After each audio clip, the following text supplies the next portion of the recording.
Good morning, everyone, and thank you guys for tuning in to our Tuesday episode of the Blowback Roundtable. This week, a lot to talk about, as always. Today is the first day of the NATO summit, so that's kind of the headline topic we wanted to discuss. Hopefully, Ben and Carlo have some thoughts to share. So go take it away, Ben. I could launch us off for sure because it is the first day, and it is actually in the Polish parliament. It is the first day of the 80th anniversary of the Volyn massacre, where hundreds of thousands of Polish people were killed by the OUM, by Banderite fascists. And now it's the summit in Vilnius, in little Lithuania, Kaja Kallas's land, and it's been fortified. There's HIMARS there, there's everything to secure. The Biden's going to be there. And first, I thought I'd focus on the media lead up into this, because that was very interesting for me. Just as we signed off on Thursdays, the Foreign Policy Review channel, news kept coming in from the US, and it was very interesting. I just want to bring you some stuff about this NATO thing.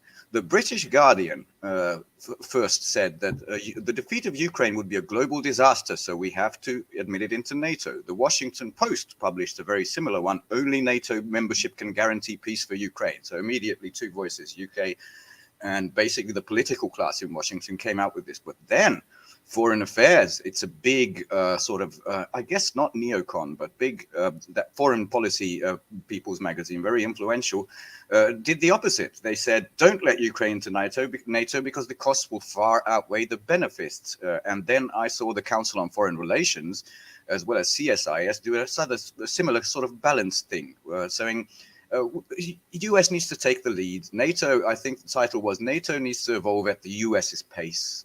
And we can't just, Joe Biden said Ukraine is not ready. Everybody pretty much in Europe said NATO is not ready. And here we are at day one.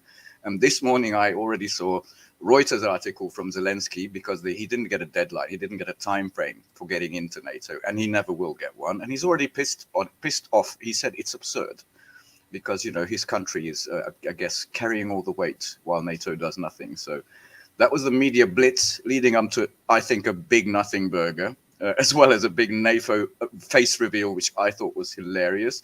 I'm wondering, what do you guys think so far about this clusterfuck? So, I mean, just the way you describe it, it definitely sounds like the ruling class in the West is struggling to come to a consensus, right? There's definitely some divisions about how to move forward. You've got the hawks that want to have nuclear war today with Russia. Ostensibly, that's got to be what they're after. And then, you got moderates who are happy to keep doing what they've been doing, I guess. Supply the weapons, supply the cash. Right. And you have people that are interested, that don't have a class consciousness, that are interested in just continuing and making money for their individual corporation, for their individual family. They don't want war. They don't have a class conscious, but they're in favor of continuing to, sell things in China and profit from China, and aren't really happy with this big push to maintain global hegemony and destroy China and destroy Russia. So they're not down with that, like the Hawks are. So there's many different strata of views within the ruling class establishment, and there's a struggle to come to a coherent policy that is going to have the enough backing from everybody. But that's the struggles of imperialism. That's the struggles of the ruling class. That's what they have to deal with. Surely there's divisions. I don't know if Carlo wants to chime in, but I sort of think there's a practical and sort of the ideological. These Nuland, the Kagans, they just want to destroy Russia, and I think reality is beginning to set in, because they haven't moved the front lines, not 1 inch. They haven't even got to the first defense line of Russia, and Russia is still destroying, melting the Western equipment in Ukraine as we speak. They don't really give a toss about this summit. And, because of the cluster munitions, and Joe Biden said the quiet part out loud, well, we're out of conventional munitions, he said, as well as, Sullivan, who said the same, well, we're out of ammunition. I think they can see that we can't actually go in there, U.S. aircraft carriers can't really go into eastern Ukraine, and basically the lives are spent, the ammunition is spent, the equipment is burning. I think they see, well, pretty much the end game of this thing, and it doesn't look pretty to me. But Carlo? Yeah, I don't think they know the configuration that Endgame will take. Too, I think it was interesting because we're going to discuss NAFO. Is that it? NAFO. Well, Yes. actually, the entire campaign on the part of the West has been an example of NAFO. It's been more rhetorical than it has been substantial from the beginning. It's like Scott Ritter and Douglas McGregor and a number of other commentators who know a little bit about the subject have pointed out again and again and again that there's no there you can't run a war on this hodgepodge, this smorgasbord of weaponry and untrained soldiers. It takes years to put something like that together, and they weren't prepared, and now they're reaping the whirlwind, and everything that they're doing, all of these minor terrorist attacks like the new attack on the Crimean Bridge and that sort of thing. It all really is just NAFO 2.0. It's to me. You are so lost. right. They're lost. So you are so right about. They are waging a media war, and they think that's enough. And Zelensky's little tour around Europe and his little media PR tricks have been example of this. I mean, we can get onto Turkey later because that was also just a media win. What are Five Guys going to? But anyway, what did he do? He went to Snake Island, to commemorate slow music, dramatic stuff. To do that media victory, right? He did when the Five Guys from Turkey came home, the Azov fucking Nazis. Then he did another dramatic video of them hugging. It's basically NAFO. It's just a media operation. I mean, of course, this is an actor president whose cabinet is mostly speechwriters and producers. But I've never seen anything like this. Like the media, it seems, is much more important than the actual reality on the battlegrounds. That's what it looks like to me. Yeah, and I mean, obviously, the media aspect of it is important because it determines the level of public support, and it also determines the level of investment that they're allowed to invest in the conflict. But there's a whole other side of it. The actual military aspect of it is equally as important, if not more important, and that seems to be getting not going so well for them. But let's talk about the sustainability, because I mean, again, we hear positive things from people like Scott Ritter and Western experts that support Russia, and to hear them tell it, it'll be all won this year when Ukraine collapses. I mean, possibly, right? But is there another possibility that the status quo can be sustained for a while, and there's going to be fallout? There already is fallout in Europe, and there's fallout in the inflation in the U.S. economy, but that doesn't really bother the elites who are making the decision. So they could probably, can they keep this up for years going forward at the same level where it's just they might not be winning, but they're bleeding, both sides are bleeding out. That was the whole plan behind when we first went into Afghanistan. We drew the Russians in, and then we bled them out and made them leave. And I mean, that's, I think, the hope that they're doing with the whole Ukraine thing. But I mean, is it possible that they can sustain that longer than we would like to imagine? I don't know. I would be surprised, Carlo. No, go ahead, Ben. I would be very surprised. I mean, just look at, as you called it in Afghanistan, the death of empires, the what do you call it? Not the cemetery of empires. Look at how the Biden regime left Kabul. I mean, basically, I see a very similar situation, because there was this previous NATO guy. That took 20 years. That took 20 years. Yes, 20 years of bombing farmers and shepherds and goat herders. This is not the same. This is Russia. This is a modern fucking. army. But what I was going to say is Right. there was this guy, Nick something Rasmussen, a previous NATO Secretary General, and he had this plan to do a German-style accession.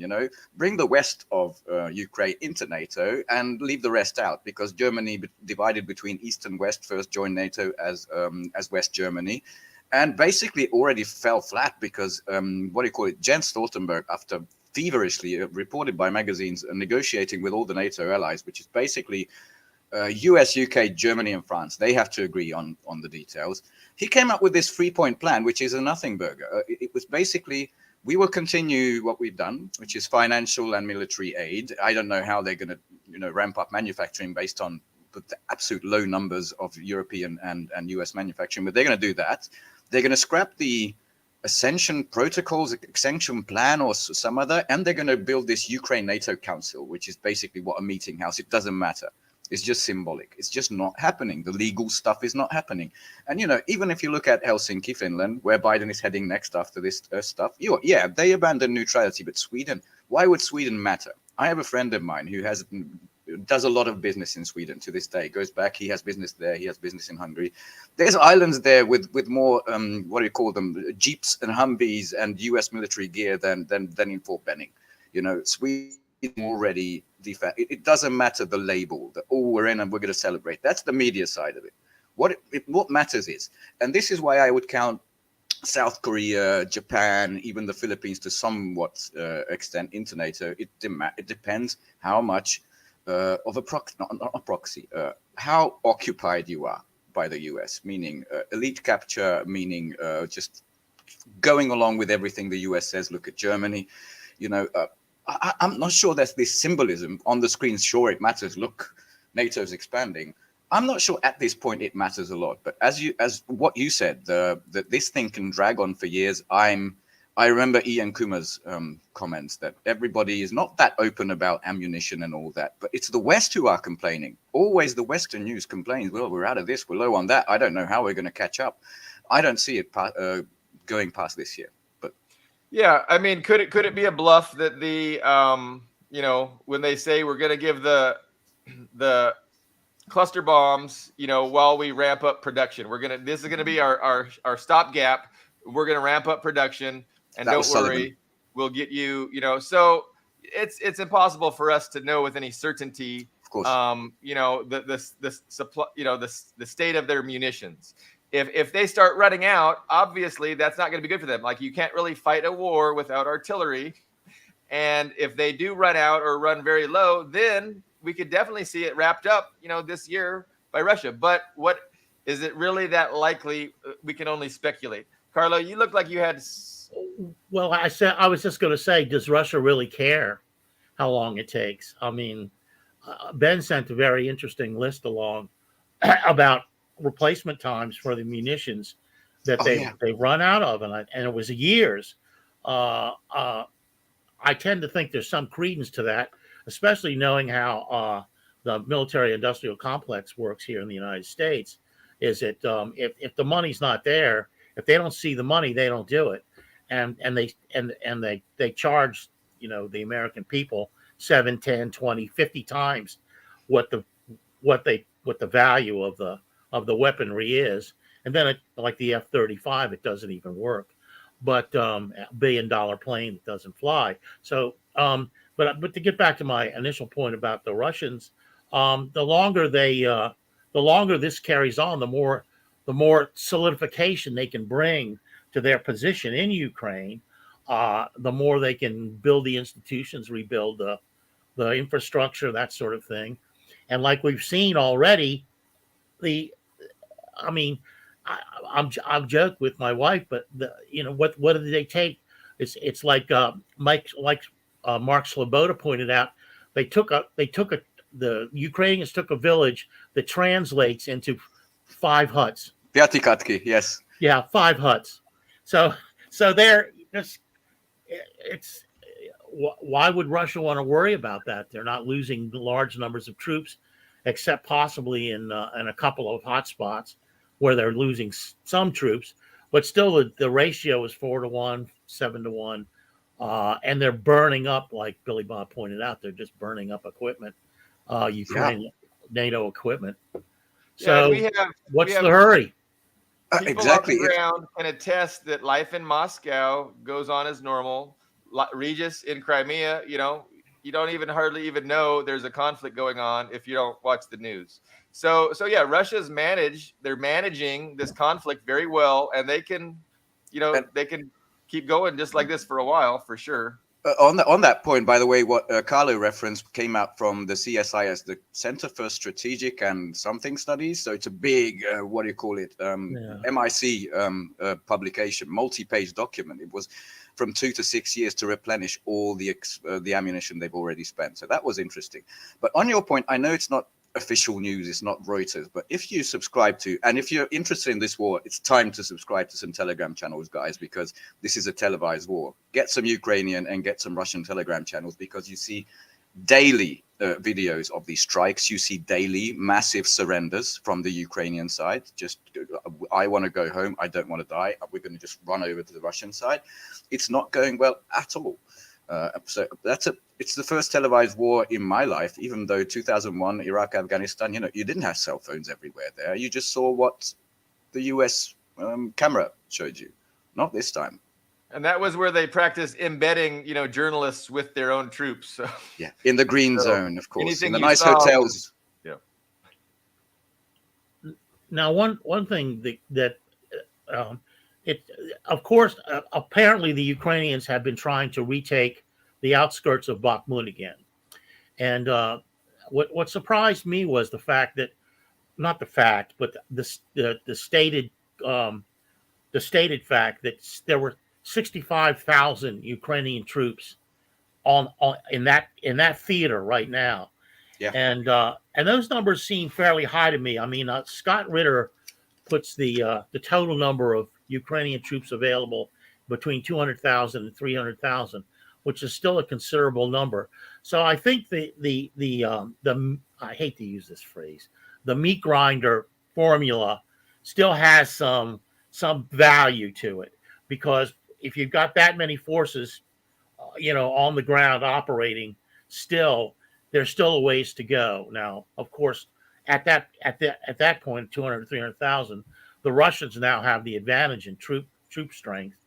They're anywhere from 600 to 800,000. So, but still, I think from the Russian point of view, they don't care about the rhetoric. They don't care about the NATO. I mean, let me just stop here. That stuff is so infantile. It's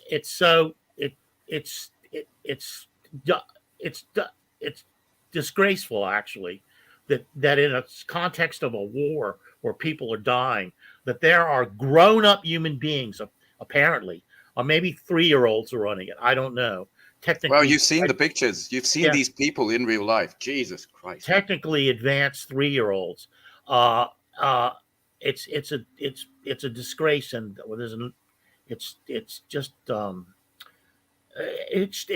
they have no feeling, no empathy for human life, and that carries through to the Newlands and the Blinkens and the Bidens and all those people. They have no empathy for human life. Zelensky too, and I think in the end, that's going to come back to bite him. I think. Oh, in the long term, definitely. Yeah, you're right. I would like to hear more about what people on the ground in Ukraine are saying about the situation. In Lviv and Kiev and places around in the West. Do you want to? I can cite. Sorry, go, Billy Bob. Well, I was going to say, just if you wanted to elaborate on what NATO is and specifically what you're talking about, in case somebody's not certain. If people haven't seen Kaja Kallas, the Prime Minister of Estonia, she hosted this NATO Fella Summit. NATO is the North Atlantic Fella Organization, a bunch of Twitter and social media idiots who hide behind Shiba Inus, a cute Japanese dog profile pictures. You'll see them all over the place. I don't know what the opposite of a shout out is, but I do the opposite of that to Paul Massaro, the worst American NATO idiot on the planet. Every time there's an opportunity to get more weapons, to get nukes, to get ATACMS. That's all he tweets. That's all he does. And we can win. And the only nation that can destroy Russia is Ukraine. And everything is yellow and white. And Slava Ukraina and Geroyam Slava and these people. And at this event, they did this unmasking. Actually, a week before, they did this little trend, a hashtag, saying behind every NATO fella, there's a real person who believes in the victory of Ukraine. And first you got to see these 40-year-old obese wine moms. You got to see these even skinnier than me. Like, I'm serious, very unhealthy looking basement dwelling people. And then I shared that one to you specifically, which is the founder of NATO, this Polish dude with a mullet and an Adidas three stripes, which doesn't, that doesn't culturally belong to him. That's a proper Slavic thing. And that guy, I'm just going to remember that face forever. I hope he gets infamous for this entire initiative once it's over. That's NATO in a nutshell, and that's what this meeting was. But officially endorsed by the Lithuanian government. They did this real life event with the prime minister there, and that to me was fantastic. So they're just the most rabid online supporters of the escalation in Ukraine and the conflict and destroying Russia. Yeah, and completely lost in unreality. Completely lost. They think the Curzon, which Russia said, well, what we're doing is a strategic retreat. They see that as the big offensive that won. And now, for a couple of weeks now, they don't really know what to do because this big offensive, spring, summer, autumn, is obviously going nowhere. So they bring up the Kerch Bridge, as Carlo mentioned, which the secondary defense minister, Anna Mylar, already admitted that the first strike was Ukrainian. And what did the Russians do? They repaired the bridge like that. And the next one, it wasn't Storm Shadows, as initially reported. It was converted S-200, so 1960s Soviet missiles, that they tried to attack it with and failed. They sent Storm Shadows into Russia and failed. I mean, they have nothing to show. But yeah, NATO is there as the echo chamber to amplify anything, including, Snake Island, Pickle Jar, Babushka, Ghost of Kiev. Ghost of Kiev, all of these ridiculousness that a couple of months later they both admit it was a psyop. Sorry, we're low on morale. And we pointed out that Russia doesn't really engage in that war front maybe as they should. Maybe. They put more emphasis on the actual battlefield than the propaganda side of it. But on the other hand, they're outgunned. They're tremendously outgunned in the propaganda side of it. So that's just the reality of this conflict. It's really interesting to, see it play out. Someone commented, AB, I think, said that the mighty Wurlitzer, the propaganda force of the US is stronger than the actual force of the US. That was a very good comment. So greetings. Hello, Kegi. And it's interesting because there's a cookie cutter aspect to this too. We want to go back all the way to 1954, and Arbenz in Guatemala when they ran the coup against Arbenz. It was run out of Madison Avenue. It was an Edward Bernays coup. It's a cookie cutter coup. I mean, textbook, and it succeeded. Of course, Armas came in and was this great hero, and then they slaughtered, hundreds of thousands of poor Guatemalans in the name of American, United Fruit and other American companies. Yeah, United Fruit. I'm going to just quickly interject. That's the guy who wrote Confessions of an Economic Hitman. That was Guatemala, wasn't it? This book, that guy. Yes, that one. Yeah.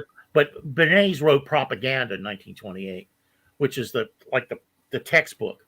And but then you jump to Vietnam, and they're still using the same cookie cutter bullshit like it's Ed Lansdale and the CIA that in conjunction with this always involves Madison Avenue advertisers. They're always always in the mix, and so they're advertising. Lansdale, he thought that if you printed the ballots for a Vietnamese election and you made, say, Ho Chi Minh's ballot in a color that was considered negative, also like evil by the Vietnamese, that nobody would vote for Ho Chi Minh. Then, of course, prior to the election of 1958, it looked like he was going to get 90% of the Vietnamese votes. So they had to the U.S. had to step in and cancel the elections. But it's the same. They're using the same techniques that they used in 54. Now they're using it later, and they're still doing it now in Ukraine, it's marvelous. They don't learn. I mean, let's face it, Russia is far more powerful than the Guatemalan government under Arbenz in 1954, and they're far more powerful than the Vietnamese government. The North was in the 60s, and they're still using the same kind of cookie cutter nonsense. In fact, maybe even more so, because this I've never seen people that can't back up their shit as much as the West has in this conflict. They have Yeah. nothing to back it up. And to reflect on that, who prevailed? It was Ho Chi Minh in the end. He prevailed Yes. first against the US. It was Mhm. wonderful. By the way, on that point, it's interesting you brought in Vietnam, because there was a meeting just this weekend between Russian Defense Minister Shoigu and his Vietnamese counterpart, who I'm going to read because it's Hoang Xuan Chien, I think, talking about alliance and friendship. And on that day, a brand new Ho Chi Minh statue was unveiled in St. Petersburg. And they said, we are always going to be faithful allies of Russia. So these things are happening even while the Vilnius show shit is happening in the foreground. Looky here. A lot of this stuff is going on. And to reflect on your point about propaganda, I see it as a neutral term. You probably know that in the First World War, when the Paris peace came, that's when they said, this is peacetime propaganda. They have to welcome us. There's going to be parades, singing, all that. And Edward Bernays, cousin to Sigmund Freud, I might be wrong. He's related somehow. Nephew, sorry, yes, of Sigmund Freud. He said, well, we could use this to make money. And that's when propaganda turned into PR or public relations. I think Torches of Freedom was his famous case when young suffragette girls wouldn't smoke because it was unseemly. That's right. And he got like these 50 women, young suffragettes, out to light up on New York, I don't know, big Madison Square, what avenue, I don't know, and got all the media people lined up there with this slogan, Torches of Freedom. And, tobacco use skyrocketed among women. Another one of his tricks was to sell cakes. I think cake powder. It was like seen as very lazy, not to take care of your husband, just to put a powder and whip it up and there you go, cake. So he and his teams came up with, let's just add 1 egg to the mix. That means the woman partakes, he actually she does something for and that's how he got, those cake powder sales to skyrocket. An ingenious, albeit, in the end, an evil man. But I think everybody should absolutely closely study this subject of propaganda and bias to actually detect it when it's there. But great point, Carlo. Well, of course, if you read the comments to all these sites that I'm banned from, like Breitbart and AOL and all that, I love to read the comments. I can't comment myself. You'll see that there really isn't that people are still very heavily propagandized in the West. Jesus. And that the value of their comments, for the most part, is near zero. They have no practical value, which is one of the tools of propaganda, to give people these opinions that really in the end won't matter one way or another. So true, but factually incorrect, but emotionally incredibly attached to the narrative. I think I sent you guys or cited it. There was this news about the cluster munitions in one of the big magazines, and under the comment section, I just went down there and it just strolled, and they said, "Don't worry, these cluster munitions are going to be used on people, only Russians." That was shock. That's like that's like Hitler's ideology is just right here and alive. It was really shocking, but there's a lot of that going on. They're Ruskies, they're Muscovites, they're not people. Sorry, go Billy Bob. Let's dwell on that for a second. I mean, that is really an actual comment. That was it. The Washington Post allowed one of the big loudspeakers. I don't know which one. So they literally said, "Hey, let's give Ukraine cluster bombs. After all, they're not killing people; they're killing Russians." Now, let's just imagine we said that about Palestine, right? Let's give the Palestinians some cluster bombs. They won't be used against people; they'll be used against Jews. Can you imagine? And what's the difference? Like, they're fucking human beings. That's amazing to me, and it's a real sign of the times. It's reprehensible. I mean, words don't do it justice. It's really bad. Yeah, I was shocked last February when this whole thing started. I thought Europe had gone past the anti-Soviet visceral hatred, and it just burst out into the open, especially to the west of us. Not so much in Hungary, but Germans. They've whipped up this anti-Russian sentiment for decades, really. But with the start of this special military operation, they've just cranked it up to 11, and now people are out of their minds. I mean, they're out of their fucking minds. They're Nazified. Yeah. Not everyone, but the fact that that's printed, that's what they're after. They're trying to make everyone think like that, and they think that's going to benefit their interests. So they're more than happy to embrace Nazis, to engage in Nazi kind of discourse, Nazi ideology. They love it. They're fucking liberals. That's what how did NATO start? Just refresh my memory. I thought it was filled with German rank and file personnel from fucking the Third Reich. That's right. Right. And they pretend that it was in response to the Soviet Union, but that's not true. The Warsaw Pact was developed in response to NATO. In response to NATO, came first to wage the Cold War, and Warsaw Pact was a response to that.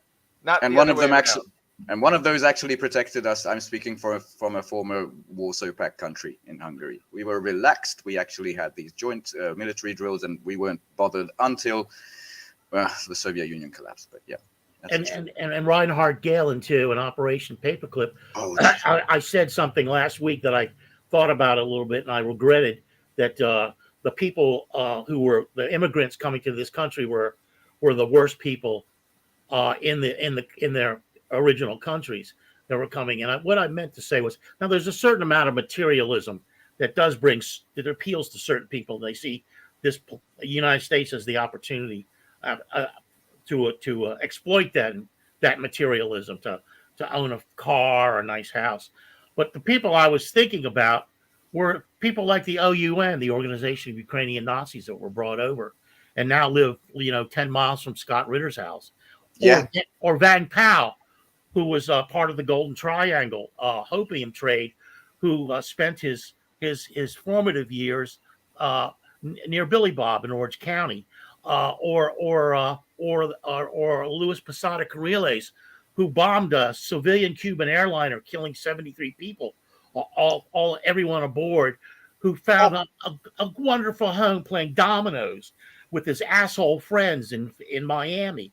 So that's the kind of people that come here. That's the kind of people, like Billy Bob is pointing out, that these neoliberal shits and neoconservative shits embrace. And I want to grab something out of that. You're quite right. The Florida Gusanos, basically. Chrystia Friedland, that's what scares me. When the granddaughter of an actual OUN Nazi rises to a high position in Canada. Canada seems to be far more infested than the US.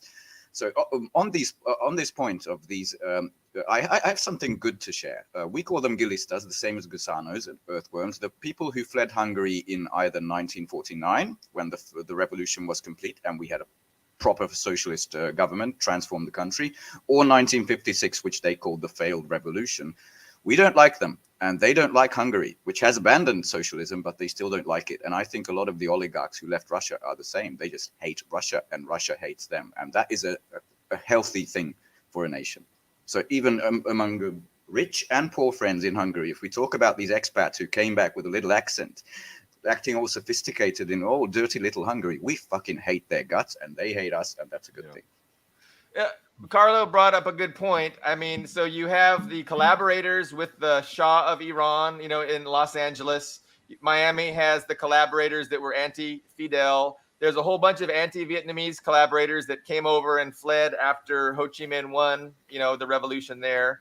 So that's the kind of people that they get sponsored to come here, and then we send them back to set up their networks that are designed to undermine those successful revolutionary governments in China, in Vietnam, in Cuba.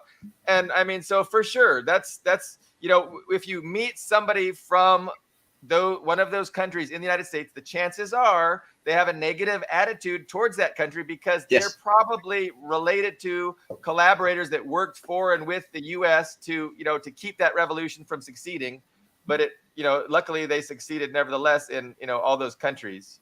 But that's just a typical truism of imperialism.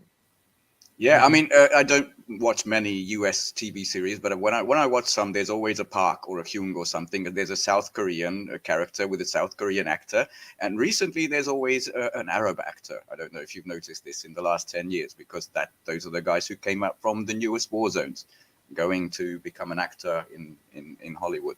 That's a good thing. Is I wanted to ask Carlo, because I know Reinhard Gehlen. I'm not sure the viewers are very familiar with this absolute monster. He's the Einsatzgruppen, right? The cleanup crew, the horrid. I wonder if you can talk a bit more about that particular war criminal. For me, Reinhard Gehlen, Alan Dulles wanted to bring Reinhard and the OSS after World War II, or right after World War II, actually. Or even during the final months of wanted to bring Reinhard Gehlen on board, and they had him set up a spy network.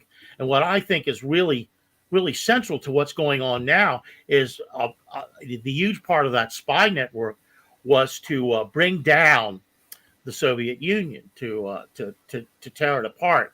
Now, the intelligence that Reinhard Gehlen provided was dramatically self-serving. So the real value of it is debated even today. But he was definitely working. He was a horrible Nazi. He was he just murdered people right and left, and along with his Confederates, Jews, Gypsies, Eastern people from Poles, all Slavs. the Eastern countries, Slavs.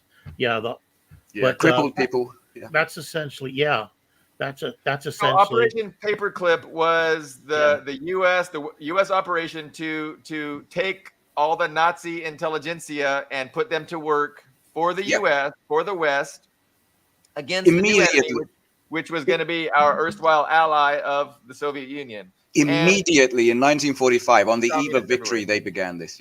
Even before that. True. During the war, you're right. And they were very accurately called rat lines. So you had rat lines to the U.S. for ex-Nazis. Werner von Braun is probably the most famous. He became head of NASA. And then you had, of course, Mengele in South America and all this other slime. So when you look at an election in South America, and suddenly there's a German name that appears on the ballot that wins the election, and you go, how did that German name get there? I can't think of any. I should be able to come up with a couple, but it's legend. It's legion. I have to tell you that in Argentina, sometimes Hungarian names also pop up for the very same reason. They were very much Horthy and what I call them, Salashi supporters, the Nazis of our country. And they had to run in 1945, the rats, rats on a sinking ship, rat line. So Operation That's a good transition. Was one main operation after World War II. And Operation Gladio, of course, was the second big one, where anti-communist networks were set up all over Western Europe to discredit and make sure that communism never was able to utilize democracy. They ensured that democracy wasn't going to be an avenue that the communists could pursue in Western Europe because they were terrified that it would succeed. So anyway, a lot of dirty tricks in the Cold War. I'd like to take that opportunity of rats to transition to our next story, because we have to talk about Erdogan and Turkey, because he became the main bloody feature of this Vilnius summit. Because Zelensky, who went on this tour of many, many countries, he was disappointed and angry in Bulgaria. The same sort of happened in Slovakia, but he was very friendly with the Czechs anyway. And he arrived in Turkey, and the 5 fucking Nazi scumbags from Azov were released for a media PR win. And immediately Erdogan said, there's no reason not to include Ukraine in NATO, which obviously we know by now is not going to happen. But then that bastard said, we'll let Sweden in. I don't care about the burning Korans, but what we want is an accession to the EU ourselves. Who knows, for 50 years this is not going to happen. There's too many people who don't want Turkey in EU. Is Erdogan just back to being fucking Erdogan? Because I've given up trying to make sense of his dance between East and West, and I can talk about India as well. But when you describe it like that, it seems to me that he's being sly, because he knows there is no no desire whatsoever for EU ever to allow him into NATO. And EU. you know, he's in NATO. He's not in the EU. Yeah. My bad. Yeah, that's what I meant. EU. So there's no desire for the EU to allow Turkey in. So I think he knows that that's an impossible dream. And as far as Sweden, like you said, like it doesn't really matter if Sweden is allowed into NATO or not. It's not going to make any difference. True, but when the news came out, it's hard not to be emotional about it, and the Russians were emotional. There was a lot of, it felt like a bloody backstab. Obviously has to do with the grain deal that we can touch on, which is now pretty much over, that he opportunistically said, oh, look at me, the peacekeeper, basically. Erdogan is only out there for Erdogan. I'm just wondering if he does this with East and West and backstabs everyone, will he be left with just no friends at all? Or is this normal for this place? If I were a member of the PKK, I'd be real worried right now. But that's for sure. And the Barzani Kurds that really comprise the PKK, the United States has turned on them many times, but twice. The whole notion that Bush Jr. botched. Fool me once, shame on you. Fool me twice, shame on me. He couldn't articulate it, but the Barzani Kurds, who really control the PKK, are really it's a clan that is foremost. I think their days might be numbered. I think that might have been part of this deal. It's obviously was very important to Erdogan. Yeah, Sweden declared it's not going to deal with the Kurds. So I guess that's the fate of a proxy. They should have paid attention to Ukraine, shouldn't they? Right. Yeah, right. The Kurds have been an exploited proxy group by the U.S. for a while, and to me, it's just it's immoral the way the U.S. has dealt with them. But I think Barzani runs it basically like a mafia, and he really doesn't care about he's happy, he's fine, he's got a lot of power, he benefits from the relationship, and it's the Kurds themselves, the Kurdish people, that suffer. And I fear for them. Yeah. So but. Barzani is he's like one of those mafioso kind of people that is happy to, exploit his blood. In the same way, Zelensky is exploiting Ukrainian blood. And that's just how the U.S. operates. They'll throw them under the bus very quickly. Yeah. And that oil in Syria, I mean, I don't know if there's a relationship, but Barzani's fortune rests on the fact that in the Mosul region and another region of northwest Iraq, North Iraq, he has control of the oil. He has a big cut of the oil, and I'm wondering about the current situation. I think the U.S. wants to get out of Syria and stop stealing their oil. Do they? I hope they do, but do they? Do they? I don't know. But I'm thinking if they turn it over to somebody like the Kurds, then they can still reap some of the benefit from it. And I just don't know what kind of role that would play. But I've heard like murmurings that they're getting tired of the inconvenience of dealing with stealing Syrian oil. Yeah, it's a dangerous situation for the U.S. They've got one little outpost in Syria, and they're threatened, on all sides. But it's kind of like a standoff. But it would be great if the U.S. just left. I mean, imagine, nobody cares. We're just literally squatting in Syria, stealing their oil, and it's not a news story.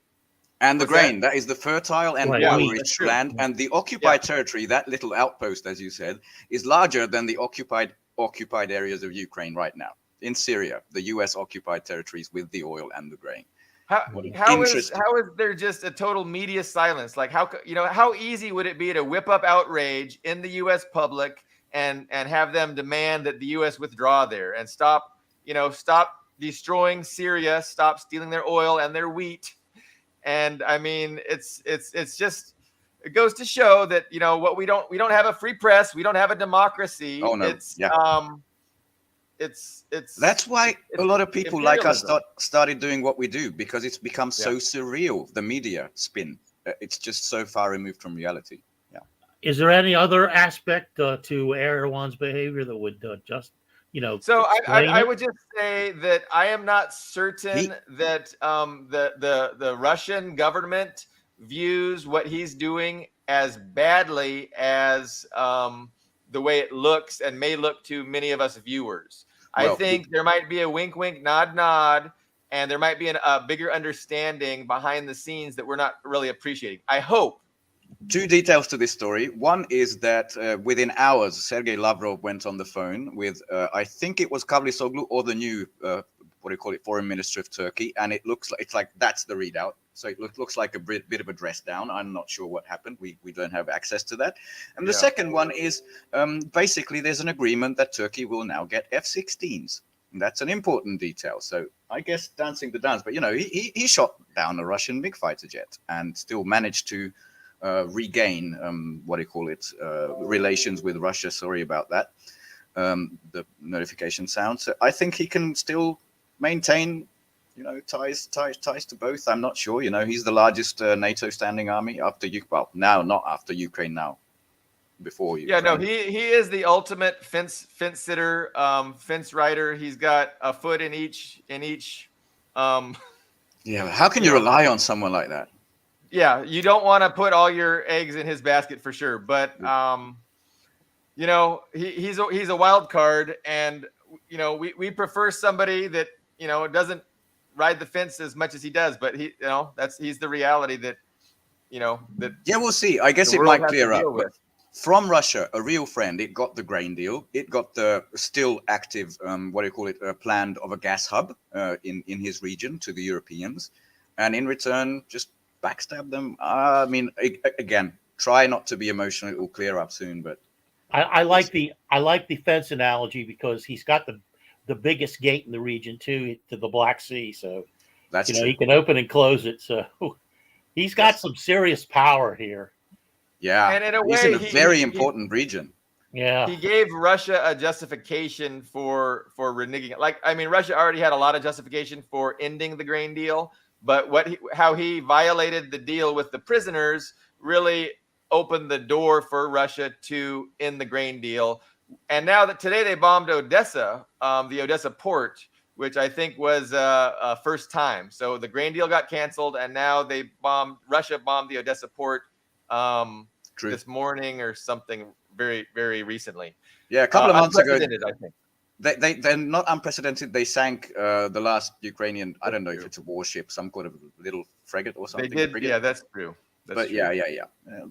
Definitely, the deeds are much louder than words. But on this topic of opportunistic fence sitting and not knowing where to go, are you going to go to India? I want to go to India because Billy Bob, take it away.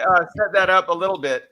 The West's war against China, the West's desire to contain China, it's a euphemism, contain China, but they want to do to China what they want to do to Russia.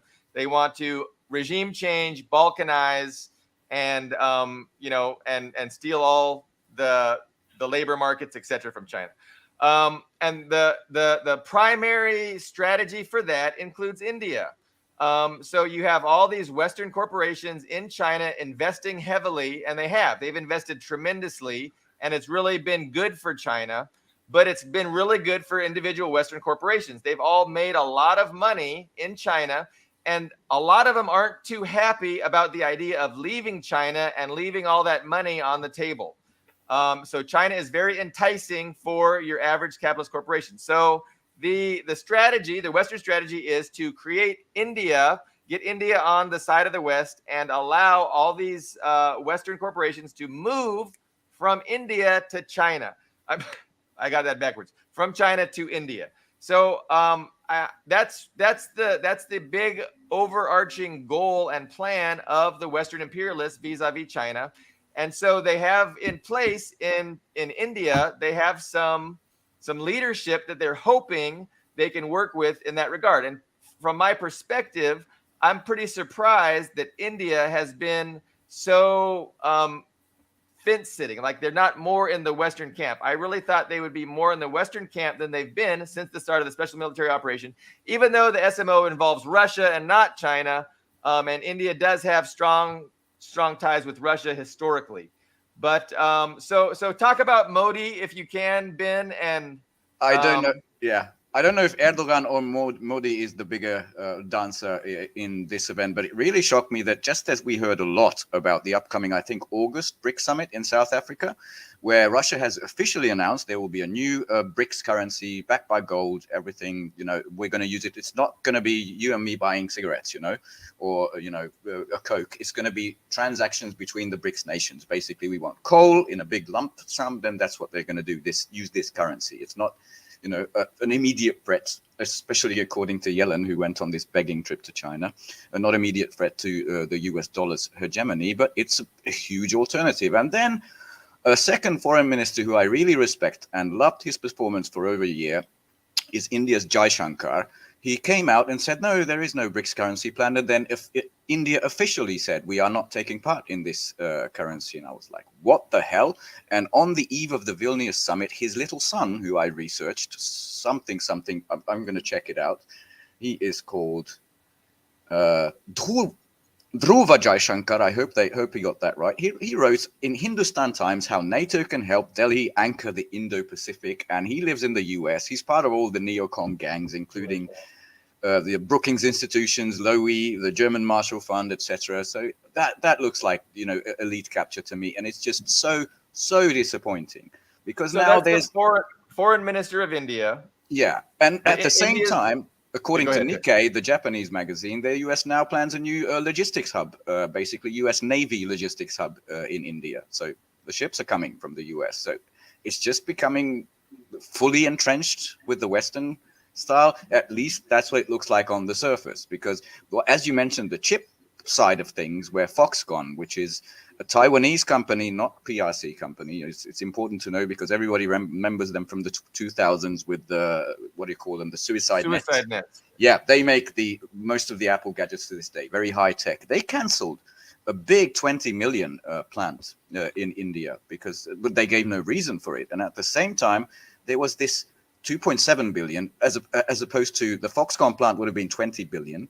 And now India has subsidized a Micron, a US, basically a low-level chip testing assembly plant in Gujarat worth 2.75 million, and they are footing 70% of that bill.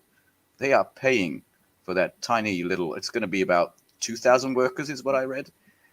Jobs. So India, trying to entice U.S. investment and U.S. tech investment, is subsidizing this big plant. Is that what you're saying? Yeah, that's the thing. I think India needs to decide, is it going to be the big brown hope, the great democracy against China's totalitarian red commies? Or is it going to be a responsible member of the SCO of BRICS? Or are they going to be expelled? Because there was a prominent Chinese think tank, I can't recall the name, who there was a long article about how we should expel them from BRICS and just call it BRICS because they are the weakest link. There's India has a distinct difference between the other members of BRICS. It's in direct competition with China. It has border disputes with China.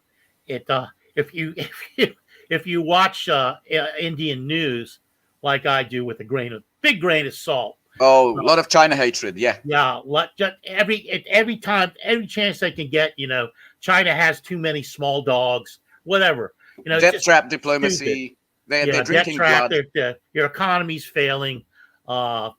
People can't afford chopsticks. Whatever the lie is. Genocide in Xinjiang. Yeah, right, exactly. And no other BRICS country has that kind of conflict with China. It really amounts to like an inferiority complex. Of course. And of course, if you see the paths of development between two countries, I mean, China has Confucianism, and that's a very organized and clear-cut, delineated path to where they want to go, the Belt and Road Initiative. India has no such thing. They have a million deities. It's scattered, it's fragmented, and it's there. They don't have a Belt and Road Initiative. I marvel. I don't want to belabor this, but I marvel at some of the documentaries on Chinese infrastructure, which I watch, like building bridges for $250 million under budget in 3 years within China. It's unbelievable. But I do think India cannot do that. India cannot do that. You mispronounced Marxist-Leninism Marxism, Leninism. What did you call it? Confucianism is just the philosophical underpinning of socialism with Chinese characteristics. But you're very right. If you look at the last 30 years of development between these two countries, there is no starker contrast in the world. I mean, they still have the caste system, for Christ's sake, as well as huge issues, not just, I mean, they have the same population as China. But if you look at purchasing power parity GDP figures for the last 30 years, China has exploded. India has got this little nudge upward. They don't have sophisticated power plants. There was a second bridge somewhere in Bengal that just collapsed again.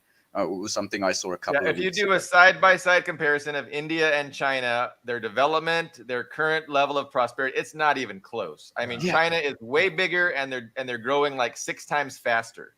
Like, and I bear no ill will towards the Indian people. I wish them the greatest to rise. But I want to hit home the other point, Ben. So again, the foreign minister of India, his son is a big neocon think tank person that lives in the U.S. basically. Yeah, that was shocking to me when I found it. That's a problem. That's not good news. That's bad for India, and it's bad for humanity. So we want India to join the League of Rational Nations. And not side with the imperialists, not side with the West. So they do play both sides, just like Turkey plays both sides. Modi, again, I've been pleasantly surprised at how he has not gone all in with the West, and he's been more even-handed than I thought he would be. But we'll see how long that lasts. It's hard to calculate these two countries, isn't it? That's what I find. It's just, what's the next move? I'm just always waiting and always surprised. But you know what? When they do something like this, pro-West, then they usually see that a few weeks later they'll do the opposite. That's just how the game's played. So and we don't know what's going on behind the scenes. Whether this was talked over with Putin, with other people, we're not sure. We just see the front-facing, the public-facing side of this. Yeah. Well, and also they can be guaranteed that the West will screw them. Obviously, you look at case after case for the last 80 years. It's the fate of. Well, we'd be happy to employ, Indian blood in an invasion of China, just like we'd be happy to have Japanese blood in invading Taiwan. Taiwanese blood. My phones are going crazy. I apologize. Oh, I assure you, they're not important. On the Japanese side, maybe we should end with this story, but I'm very shocked by the Fukushima plans. I don't know if you read up on that, but basically the IAEA, Rafael Grossi, who is very partisan, very westward looking, the International Atomic Energy Agency guy who went to Zaporozhye, that guy, he said, well, the Japanese release of contaminated water, apparently cleansed, meets the IAEA safety standards, and it got China into a fucking uproar because Chinese diplomats said, well, maybe those officials who released this should be the first to drink and bathe in that water, and they really are pissed about that stuff. Another stuff within Japan itself, by the way, the opposition party joined the Social Democrats to oppose this plan of released. What do you call it? Contaminated water. So that will be a pivotal moment if that happens. I just wanted to. Yeah, it's just a scary topic. I mean, it's scary to think about, how destructive it is for the environment, and how we have no certainty in anything they say or tell us about it. Right? I mean, that's what concerns me. Like, who knows what's really going on? I had to dig to find this. It wasn't front page. I'm sure they could do a documentary like they did Chernobyl and make it seem way, way, way, way worse than it actually was. But they're doing the opposite. They're, oh, no, nothing to see here. Everything's good. It's totally, totally fine. But yeah, I don't see them drinking the water themselves. Yeah. Can we touch upon domestic unrest in Europe a little bit? Of course we can. Give me some meat. Mark Rutte is gone. The Austrian, basically Soros-loving, WEF-loving guy is just gone. So he was the Austrian guy. He stepped down. And there's still a massive upheaval in France. You've probably seen the pictures, burning cars and everything. Those people just won't calm down. So Macron is in deep trouble. And apparently that sense of unrest has spread to Netherlands, Luxembourg. It's the core of the Switzerland. Western. Yes, Switzerland. And many people say, oh, look at the immigration policies, because that's what they reflexively say. But if you look at, I looked at French food consumption, which was down 70%. It's basically the cost of living crisis is biting. People are angry at the leaders who got them into it. I mean, people don't understand in Western Europe, it's not just, a temporary setback because of gas prices or oil prices, but their ability to make money or to plunder Africa, that's gone too. Their ability to remain prosperous has been not damaged, but destroyed. That's why there's capital flight from Germany, for Christ's sake. That's never happened since the Great Depression. Capital flight, unbelievable. Most people invested in Germany, in car making, in industry, because it would yield a return. And they're leaving and they're taking their money with us. So the other headline that caught my eye was, apparently, a lot of central banks are repatriating their gold on the eve of the confiscation of Russian assets. Even before that, you probably know that Venezuela's gold was in London, and they just took it. And a lot of countries are just saying, "Okay, bring that gold home. It's not safe in Washington or New York or London." So a lot of that is just, we're out, and a lot of people are out of Europe because look, it's in flames. People can't eat. It's warm now. Winter comes. I don't know what's going to happen, but it's becoming real and palpable. Even in the massively propagandized Western part of Europe, not so in Hungary, but it's becoming real. And I think a lot of these, Assad must go. All of the politicians who said that are gone. And a lot of the people who said, there's going to be a Moscow Maidan and Putin is collapsing. Well, they're collapsing one by one. That's what it looks like to me. So it's huge, right? It's a real big story, and the media, the mighty Wurlitzer, tries their very best to make it a non-story. And it's like with everything, it's the power of this propaganda apparatus to either magnify nothing into something or take something and turn it into nothing. And man, that's just such a strong, powerful tool that the West has at its disposal. But it's still, it doesn't change the reality. There's still the reality, but their ability to spin it and to change and skew people's perceptions is very powerful. And it's a huge problem for those of us that would like to have a better world.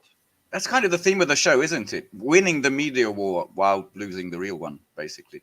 Yeah. Pretty much on every front. It's the economic as well as the military fronts. It's just the political, alliances. That's the theme. But Ben mentioned the $1.3 billion in Venezuelan gold just stolen by the British. It reminded me of a little strain I've been hearing on some of the podcasts we watch and some of the articles we read, is that there's this rumor the U.S. holds more gold reserves for other countries than any other country in the world. And there's a rumor going around that there actually is no gold, that the U.S. has squandered it all, that they can't repay it. They can't repay this gold. So that could cause some tensions if people call it in. I mean, the U.S. is not above just saying, fabricating some excuse for batting these people away, even invading, if they press too hard for some kind of their own gold. Their own gold back. The U.S. would have a not problem. Hesitate. Do you know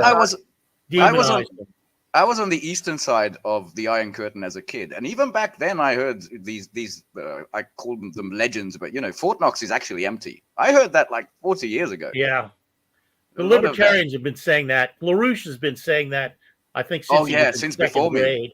But and what's interesting to me is if we get a list of countries that have gold, for example, in Fort Knox and the other places that the United States holds gold. I mean, they have several locations. And to get a list of those countries, we might be able to determine a little bit of what the foreign policy toward those countries is when it changes radically, and what's precipitating that. It could be a little useful tool. It just occurred to me. Maybe something to actually delve into by the next time. So I think Venezuela, they had their gold reserves stolen by Britain, but they might be in negotiations because I know the U.S. is anxious to get their oil online. And so I think the U.S. is negotiating with Venezuela over some kind of an agreement where we kind of end our sanctions against their oil sector. But you guys know anything about that? Except there's actual agreements already inked with Iran. They are going to be the one to refurbish and modernize their fuel facilities. So Venezuela's saying thanks, but no thanks. Yep. I mean, I don't know what Juan Guaido is up to. He's an interim president of something, maybe Latvia. I don't know what he's up to. But basically, he's got no standing. They beat him up when he goes into restaurants. And Nicolás Maduro is the guy now. Yeah. It's and the Koch brothers, who have this refinery in Galveston, Texas, that depends on dirty oil. It's that they're using the tar sands oil now, so they're not pressing too hard to fuck Venezuela over. What was I going to say? And so it really is. That's right. Last week, the U.S. complained that Iran had seized a ship in the Gulf of Hormuz, or at least come close to it, that was carrying oil out through the Gulf of Hormuz out to God knows where. And that's the United States, if I recall, that's the same country that confiscated several Iranian tankers on their way to Venezuela. And the U.S. press, and this is where we go right back to the propaganda. The U.S. press was couching that theft as like, wow, what a great thing. What Robin Hoods the United States are for taking these dictators and denying them the harm that they could do their country if they could process their oil and gain revenues from their oil. What wonderful people the Americans are. Oh. And now imagine having dinner with someone who believes that. The U.S. is the Robin Hood of the world. Yes, yeah. Man. Which I can do every day of the week if I so chose. Yeah. Oh God. And so during COVID, we maintained our merciless sanctions on Venezuela, on Syria, and Iran. Yeah. To think that we're good, do-gooders and humanitarians, who can believe that anymore? It's Not to mention Cuba. That's the longest embargo in human history. Yeah. North Korea. Yeah. A Madeleine Albright statement about it was. I kind of think that Guaido is yesterday's news. I think he's kind of a used up resource. He very much seemed like the predecessor of Zelensky. Except Zelensky, of course, actually won an election, unlike Guaido. But it's, in between, there was Timoshenko in Belarus who got expelled. But that was the same plan. It just didn't work. Yeah. And Navalny is a wannabe kind of guy. When the Venezuelan embassy was taken over and I went down there to see what was going on, as I was walking toward the embassy, what was his name? Carlos Marcello. He's the number 2 guy, Guaido's number 2 guy. He was sitting inside his $150,000 SUV purchased with U.S. taxpayer money and with a couple of his bodyguards. And I'm an old guy, so I was huffing and puffing a little bit. So one of the bodyguards turned to me and made this insulting remark, and I told him to go fuck off. And we got into a little tete-a-tete. This is the Washington Embassy of Venezuela. Yeah, this is the Venezuelan embassy. What happened? I don't. You guys remember that? I mean, these demonstrators took over the embassy, including Max Blumenthal's wife, Anya Parapil, and they were inside the embassy for about 40 days or so. And a number of people I knew were down there, and so Rosalie went down with me once, and I went down a second time to be with the crowds and to see what was going on. And of course, the NED and the USAID had taken these students from American University and George Washington University and trained them in how to, become the next Stooge leadership. The Code Pink people were there, and they were blocking them and that sort of thing. And the Secret Service was there, and and Vice News was there, and I told the Vice News guy to maybe you could probably get this one right, for a change. But he goes, well, we try, and of course they got it completely wrong and lied through their teeth, and Good But on The you. whole premise about that is that the unelected leader of Venezuela, the official leader according to the U.S. government, was Juan Guaido, who Yes. never won an election. And since the U.S. said he was the leader of Venezuela, they got all their protesters, the NED-trained protesters, to try and take over the embassy and run the embassy as an appendage of the Guaido government in exile, as opposed to the legitimate Venezuelan government. I mean, it's so spurious. And I was so happy to see, I don't know if you remember this short video, this was after the Juan Guaido coup, that he tried to enter just through the fence, the parliamentary space, and people just pushed him back and fuck off. Yeah. There was another, like loyal troops of Venezuela. Yeah. They had this letter saying, "Oh, Juan Guaido is my president. This is my letter." And the guy just said, "Is it?" Fucking burned it with a thing. Fuck off. And who was central to coming up with this Guaido thing? Elliot Who? Abrams. Elliot Abrams, of course he was. Yeah, it's like the South American version of Newland. Newland wants to destroy Russia. Abrams wants all of South America. Oh my God, he's Satan's butt plug. He was just promoted to some position, right? Yes, Abrams is in the back Biden in administration. the Biden administration. Yeah, these neocons, they're bipartisan. There's no difference between the Team Red or Team Blue. They're the same disgusting imperialist warmongers. Yeah. He's an evil man.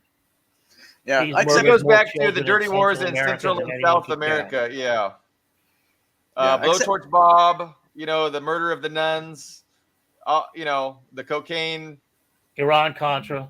Yeah. Well, he was Yeah. he was indicted. He convicted, but he didn't serve any time. So of course not. yeah. I just wonder if the current perpetrators of some of the worst crimes, including cluster bombs, will ever be accountable. I'm pessimistic, but will they ever be?